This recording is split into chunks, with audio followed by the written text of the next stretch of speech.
Yeah, the more I thought about it, the more I realized that every second stud is not going to have enough support for all the stuff that I could put up on that wall. Namely, the planer, the sander, the spare table saw. So, I'm going to double up, put the three uprights in between, and load the hell out of it. Let's go.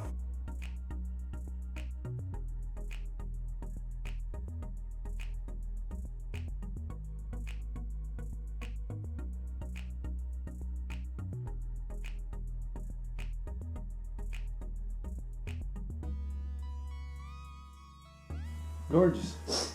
Mission accomplished. Managed to load up the heavy weights. Now there's a little bit more room over there. And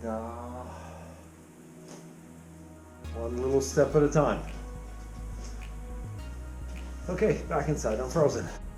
The radial arm saw finally made it to the acreage. It was stuck at the city house. But I got Natu to help me load it up, and now it's going to replace the miter saw. Hopefully take a little less space because it doesn't have that obnoxious back rail that needs to stick 2 feet away from the wall. Alright, let's get her in.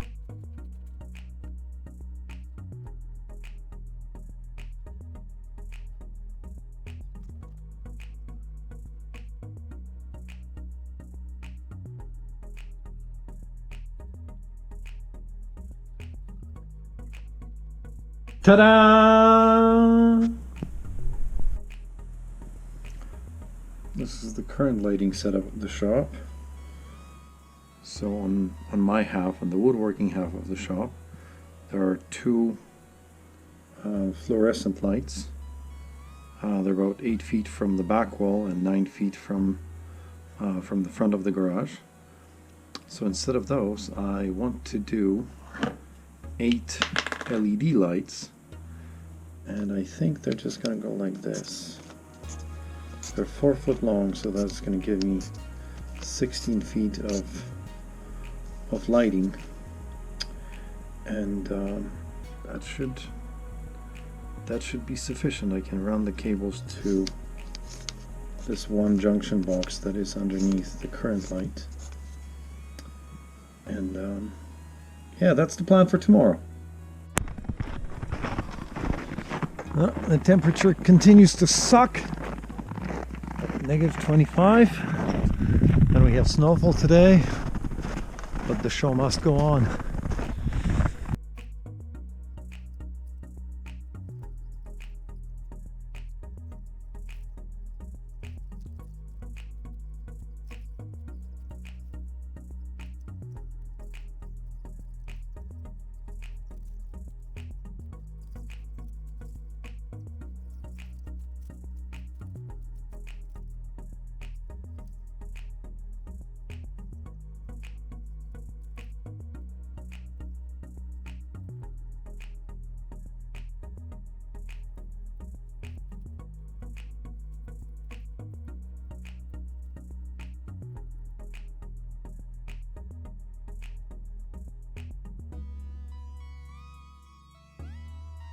First hiccup of the day, I decided to hang the lights a little differently. They come with these chains and hooks and little nylon anchors, and I want to get them as close to the ceiling as possible, so I don't want them dangling down, so I'm just gonna set them on screws. But this little guy doesn't quite fit, so I'm gonna have to enlarge them slightly with a Dremel so that the screw fits.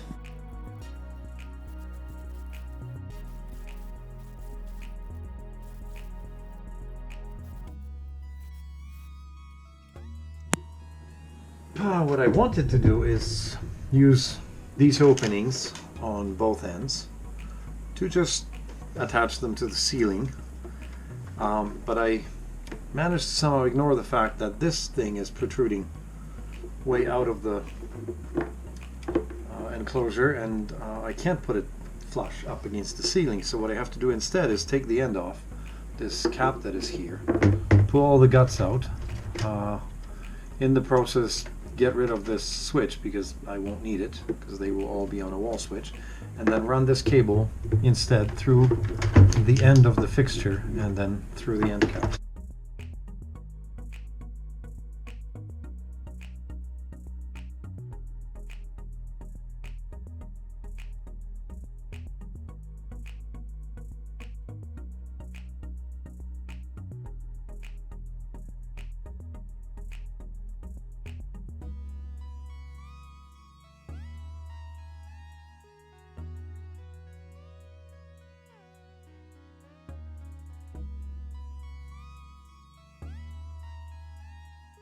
Took me a better half of the afternoon. Cold, dark, wintry afternoon, but it's not like I had better things to do. All 8 lights are rewired.